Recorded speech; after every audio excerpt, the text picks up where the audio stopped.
আজকের কোশ্চেনটা হলো যে a fruit vendor bought 150 mangoes, he sold them at such a price that the selling price of 120 mangoes equal to the cost price of 150 mangoes.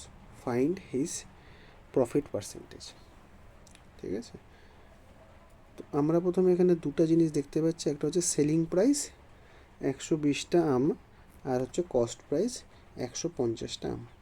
তাহলে আমরা এখানে লিখতে পারি যে SP 120 equal to cost price হচ্ছে 150,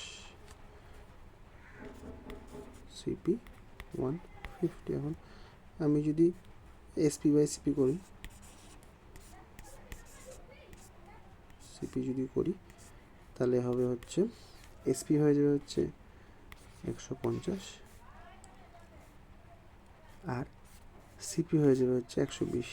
এটাকে যদি কাটাকাটি করি, 3 দিয়ে যদি করি 3 5 15, 3 4 12, তাহলে 4/5 আমরা ভ্যালু পাচ্ছি এসপি আর সিপি। ঠিক আছে, কিন্তু এখানে আমাকে বলেছে যে a fruit vendor bought 150 mangoes, মানে 150টা আম কিনেছে, তাই না? কিন্তু এখানে তোমার ভ্যালু 4, তাহলে এটা হচ্ছে আমার 150-এর সাথে এটাকে কম্পেয়ার করতে হবে, তাহলে আমি প্রফিট পার্সেন্টটা পেয়ে যাব। ঠিক আছে, তাহলে 150টা আম, 150টা ম্যাঙ্গো, এখন 4 = 150, তাহলে একের ভ্যালু হয়ে যাবে আমার 150/4। ঠিক আছে, এখানে আমি যদি এসপির ভ্যালু যদি বের করতে চাই, তাহলে এসপির ভ্যালু কত হয়ে যাবে, ইন্টু 5 করলে এসপির ভ্যালু পেয়ে যাবো। এখন এটাকে 4 দিয়ে যদি কাটাকাটি করি কত হবে,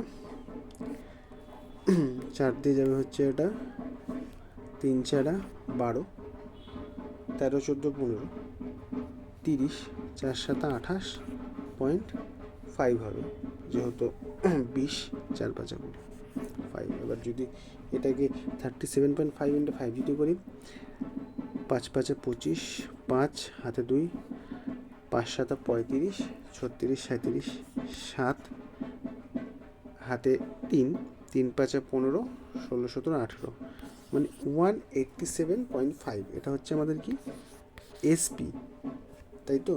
আর আমার সিপি হয়ে যাবে এখানে কত, 150। তাহলে এই এসপি আর সিপি যদি ডিফারেন্সটা যদি দেখতে চাই, তাহলে কত হচ্ছে,